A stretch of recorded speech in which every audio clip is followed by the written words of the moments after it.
Good morning, students. Welcome back in the class of physical education. So this is the fifth part of fourth chapter, that is physical education and sports in for CWSN. So in this video we are going to discuss our next two types of disorders, that is ASD and OCD. ODD, sorry. Okay, firstly we will discuss about autism spectrum disorder. अब बात यहाँ आती है autism का यहाँ पे meaning क्या निकलता है. ऑटिज्म हमारा सिंपली, जिसमें हम ये कह सकते हैं कि हमें बोलने में, यानी सेल्फ सेंटर्ड हम लोग नहीं होते हैं, सेल्फ सेंटर्ड नहीं होते हैं. अब बात आती है हमारी स्पेक्ट्रम की. स्पेक्ट्रम का सेंस हमारा यहाँ पे क्या निकलता है, यानी कि हम लोग जो है अपने आप को सेल्फ कॉन्फिडेंट नहीं रख पाते हैं फॉर डिटेल या एक्सपेंशन के लिए. अपनी रेंज को इस टाइप के पेशेंट्स जो हैं जिन्हें ये डिसऑर्डर होता है, वो लोग अपना सेल्फ कॉन्फिडेंस नहीं रख पाते हैं. यानी वो जो समटाइम्स दे फील कि whatever they are saying या whatever they are doing that is wrong, और ये उनमें लैक ऑफ कॉन्फिडेंस भी रहता है. इसको हम लोग फटाफट से पढ़ लेते हैं, जिसकी वजह से वो लोग क्या होता है, डेवलपमेंट नहीं कर पाते हैं. So as firstly we will discuss the qualities. इसकी क्वालिटीज़ क्या क्या होती हैं. Number 1 is it is a developmental disorder, as I told you, जिससे उनका डेवलपमेंट नहीं होता है, डेवलपमेंट स्टॉप हो जाता है. Next is face difficulties in communication, language, social skills and behaviour. As I told you, self confident नहीं होती हैं, जिसकी वजह से वो दूसरों से बात करने में डरते हैं, लैंग्वेज नहीं सीख पाते हैं, सोशल स्किल्स नहीं. जब बात करने से डरेंगे तो सोशल स्किल्स ऑटोमेटिकली उन्हें नहीं आएगी. बिहेवियर पे भी इन सब चीज़ों का उनका इम्पैक्ट पड़ता है. Next is face problems in expressing there needs and emotions, क्योंकि वो हेजिटेट करते हैं, कम्युनिकेट नहीं कर पाते हैं, कॉन्फिडेंस नहीं आ पाता उनमें, यानी वो अपने आप में कॉन्फिडेंट नहीं होते हैं, तो इसलिए उन्हें प्रॉब्लम होती है अपनी ज़रूरतों को, अपने इमोशंस को दूसरों को बताने में. Very sensitive to taste, smell and sound, ये क्वालिटी होती है इनकी. और इसमें हमारा क्या है, can be 1 to 3 years of age, यानी कि इसको हम डायग्नोज कर सकते हैं 1 से 3 साल तक के बच्चे में. अब इसके सिम्टम्स क्या है, कैसे पहचानेंगे that a particular patient child is suffering from ASD. तो फटाफट से पढ़ लेते हैं हम लोग. Hesitate to talk with someone, as I told you, इसलिए यही रीज़न होता है जिसकी वजह से ये लोग कम्युनिकेट नहीं कर पाते हैं. Next is repeat words, phrases और सेंटेंसेस. अपनी, क्योंकि हेजिटेट होते हैं, तो जब हेजिटेट होते हैं तो वही जो बात वो लोग कह रहे हैं उसी चीज़ को again and again they repeat. Next is unable to express their needs, emotion and experiences. ये मैंने आपको यहाँ क्वालिटी में भी बताया था. अपने नीड्स, अपने इमोशंस और अपने एक्सपीरियंसेस को वो लोग शो नहीं कर पाते, एक्सप्रेस नहीं कर पाते. Do not express their interest, ये लोग अपना इंटरेस्ट भी शो नहीं कर पाते हैं. ओके, नेक्स्ट है हमारा, इसका अब हम लोग फटाफट डिस्कस कर लेते हैं कॉजेज़. इसके कॉजेज़ क्या क्या हैं. तो पहला है इसका genetic factor. As I told you, मैंने आपको बताया था जेनेटिक फैक्टर एक ऐसा रीज़न है जो मोस्टली सभी डिसऑर्डर्स और सभी डिसेबिलिटीज़ में पॉसिबल होता है, इसके चांसेस रहते हैं. ठीक है, जीन्स में जिनके होगा तो वो आगे वाली जनरेशन में भी ये प्रॉब्लम क्रिएट होगी. Next is other factors like syndrome. अब यहाँ पे बात आती है कि सिंड्रोम का मतलब क्या होता है. यानी कि सिंड्रोम ऐसी चीज़ होती है जिसमें मोर देन, आप ये कह सकते हो कि मोर देन 1 डिजीज़ के सिम्टम्स अवेलेबल होते हैं. सिंड्रोम हमें किसे कहते हैं, यानी कि जिसमें हमें लग रहा है कि इसे ये कोल्ड भी है, कफ भी है, फीवर भी है, यानी कि मोर देन 1 डिजीज़ से, एक डिजीज़ से ज़्यादा के सिम्टम्स जिसमें होते हैं उसे हम लोग क्या बोलते हैं, सिंड्रोम. यानी जिन्हें सिंड्रोम है उन्हें भी ये डिजीज़ हो सकती है. Environmental factors, we have already discuss about the environmental factors, क्या क्या चीज़ें आ जाती हैं हमारे एनवायरनमेंट में. Next is behavioural therapy. Brain development, यानी कि इनका मेन एक और रीज़न क्या हो सकता है, brain development can also be the cause of आपका ASD। अब ब्रेन हमारा कैसे होगा कि इससे हमारा क्या होता है, जो लोग ASD से जो पेशेंट होते हैं वो लोग डिफरेंटली ग्रो करता है उनका माइंड, यानी प्रॉपर डेवलप नहीं हो पाता है, यानी जो उनका ब्रेन है वो फास्टर रेट से स्टार्टिंग के 3 ईयर्स से होते हैं। This you need to understand, जो स्टार्टिंग के 3 ईयर्स होते हैं उसमें इस टाइप के पेशेंट्स का, इस टाइप के बच्चों का जो माइंड है बहुत ज़्यादा ग्रो अप होता है, और धीरे धीरे जब बहुत ज़्यादा ग्रो अप हो जाता है, डेवलपमेंट हो जाता है उनमें, तो ये क्या हो जाता है, उन्हें आगे जाके प्रॉब्लम क्रिएट होती है। फटाफट से पढ़ लेते हैं इसको कैसे हम मैनेज कर सकते हैं। No cure available but associated difficulties can be reduced, यानी कि मैंने आपको बताया इसका कोई भी ट्रीटमेंट अवेलेबल नहीं है, ठीक है, कोई मेडिसिन अवेलेबल नहीं है। हाँ, कुछ मेडिसिन अवेलेबल है which we are required to take with the permission और with the guidance of specified doctors.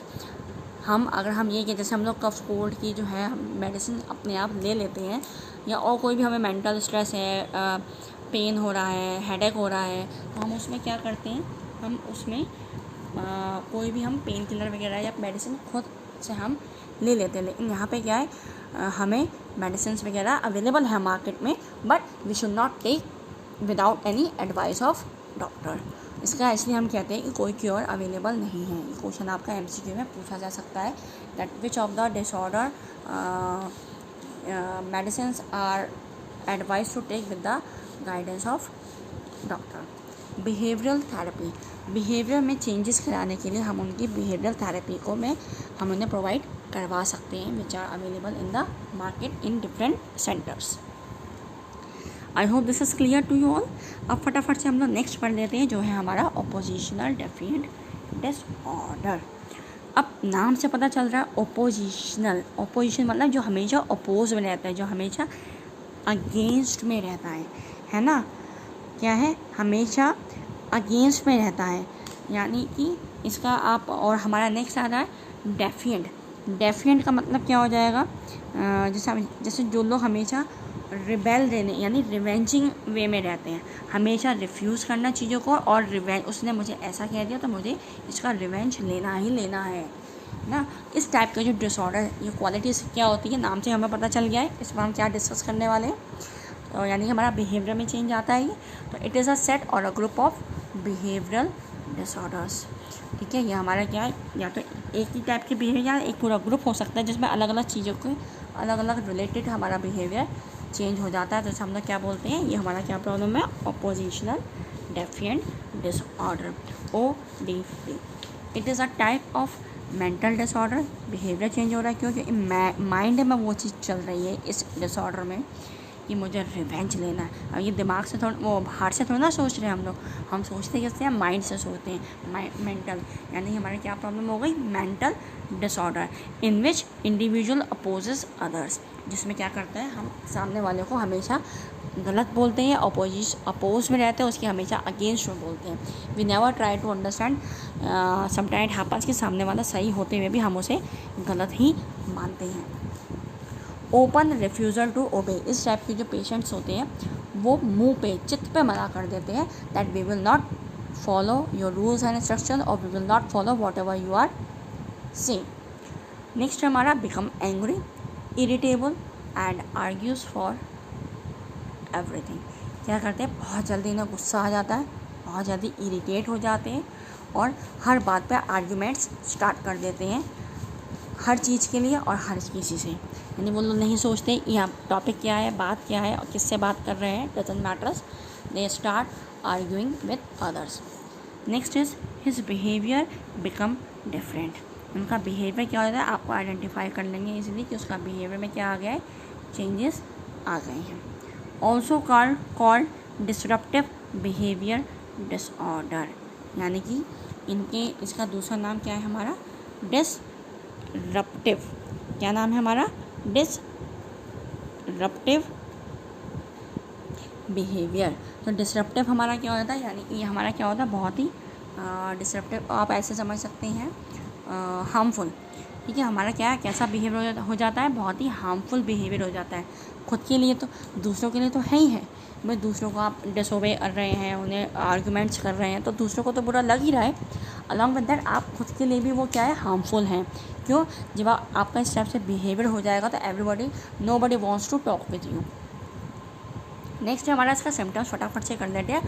Out burst of anger and resentment, है ना, एकदम से इनमें लाइक का ब्लास्ट होता है, किसमें, इनके बिहेवियर में।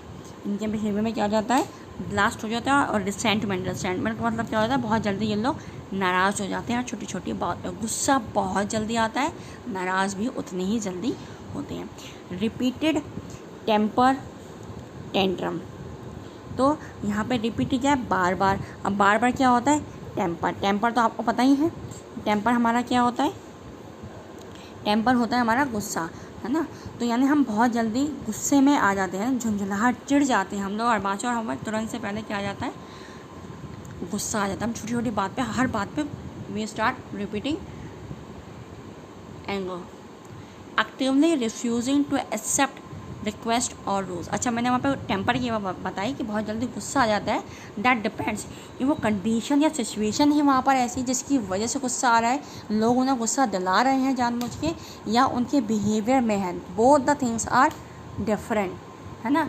सही बात कह रहे हैं, उस पर भी अगर गुस्सा आ रहा है तो दैट इज़ अ डिसऑर्डर, लेकिन वहाँ पे सर्कमस्टेंसेस ऐसे हैं जहाँ उन्हें बार बार पिंच किया जा रहा है, यहाँ आपको ज़बरदस्ती उन्हें फोर्स किया जा रहा है कि आप गुस्सा करो, तो that is not a disorder.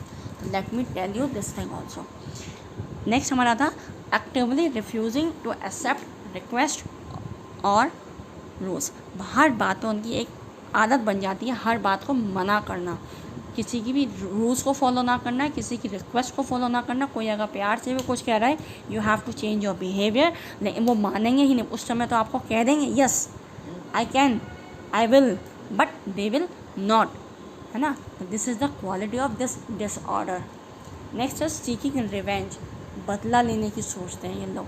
Tendency to blame others, दूसरों को ब्लेम करते नहीं, तुम्हारा बिहेवियर ऐसा है, that's why I am doing so, you need to change your behaviour, not I need to change my behavior. So this is the quality. Meaning of frustration, बहुत जल्दी frustrate हो जाती है। As I told you, condition apply कि वहाँ पे गुस्सा दिलाया जा रहा है जिसकी वजह से फ्रस्ट्रेट हो रहे हैं, या वो हर छोटी छोटी बात पे ही फ्रस्ट्रेट हो रहे हैं। Both the things are different here. Next फटाफट से हम लोग कॉजेस कर लेते हैं। वो या as I told you, genetic factors पहले भी बता चुकी हूँ, बायोलॉजिकल फैक्टर्स पहले भी बता चुकी हूँ क्या होते हैं, एनवायरमेंटल फैक्टर। और यहाँ पे इसमें हम लोग जो मैंने अभी आपको बताया, सर्कमस्टांसेस, सिचुएशन, यानी किस टाइप का एनवायरनमेंट मिल रहा है, यानी डिस्टर्ब फैमिली लाइफ। उनकी फैमिली लाइफ ही क्या है, डिस्टर्ब्ड है हर तरीके से, कहीं से उन्हें सेटिस्फेक्शन नहीं मिल रहा है उन्हें, तो उनमें ये डिसऑर्डर क्रिएट हो सकता है। एब्यूज़ लैंग्वेज यूज़ होती है, या तो उन्हें नेगलेक्ट किया जाता है, उनकी कोई वैल्यू नहीं होती है फैमिली में, है ना। सारे काम भी करवा लिए जाते हैं लेकिन उनकी उसके बावजूद भी कोई वैल्यू, कोई इंपॉर्टेंस नहीं दी जाती है। हार्श लैंग्वेज यूज़ करी जाती है, नोबडी वांट्स, कोई उनसे प्यार से बात नहीं करता। काम तो सारे निकलवा लेते हैं लेकिन बात प्यार से कोई नहीं करता, तो वो क्या है, हार्श लैंग्वेज है। लैक ऑफ डिसिप्लिन, डिसिप्लिन नाम की चीज़ नहीं होती है एनवायरनमेंट में उनकी, यानी कि मतलब कोई है ही नहीं, कौन क्या कर रहा है क्या नहीं कर रहा है, doesn't matters, all this things matters. Social factor, यानी सोसाइटी उनमें क्या मिल रही है उन्हें। Next is physical and psychological factor, ये सब हमारे क्या है, साइकोलॉजिकल फैक्टर। मैंने आपको बताया मेंटली अगर उन्हें कुछ टॉर्चर किया जा रहा है तो। फटाफट से हम इसके मैनेजमेंट या ट्रीटमेंट देख लेते हैं। काउंसलिंग हम प्रोवाइड कर सकते हैं, फैमिली थेरेपी प्रोवाइड कर सकते हैं। फैमिली थेरेपी हमारी क्या होती है, यानी हम फैमिली में जितने फैमिली मेम्बर्स हैं, they need to change the atmosphere at home. अगर एटमॉस्फेयर चेंज कर लेते हैं होम का, अपना बिहेवियर में चेंजेस कर लेते हैं, डिसिप्लिन ले आते हैं, लैंग्वेज सही कर लेते हैं, उस बंदे को इम्पोर्टेंस देने लगते हैं, तो ये डिसऑर्डर को हम रिमूव कर सकते हैं। Social skills training, social skills की ट्रेनिंग प्रोवाइड की, कैसे उन्हें बिहेव करना है, कैसे उन्हें कम्युनिकेट करना है विद द सोसाइटी, उनका हेजिटेशन को ख़त्म करना। No medication, as I told you, इसका भी कोई मेडिकेशन नहीं है, लेकिन जो भी हम थेरेपी वगैरह प्रोवाइड कर रहे हैं, for that we need to take guidance from doctors. So I hope these two disorders are clear to you all very much. You need to prepare your notes in your fair copy. After that, you have to solve the worksheet. At the last day of this chapter, I will provide the answer key of all the one word or short answers, and of detailed question you can ask in the live session. So keep studying. All the best.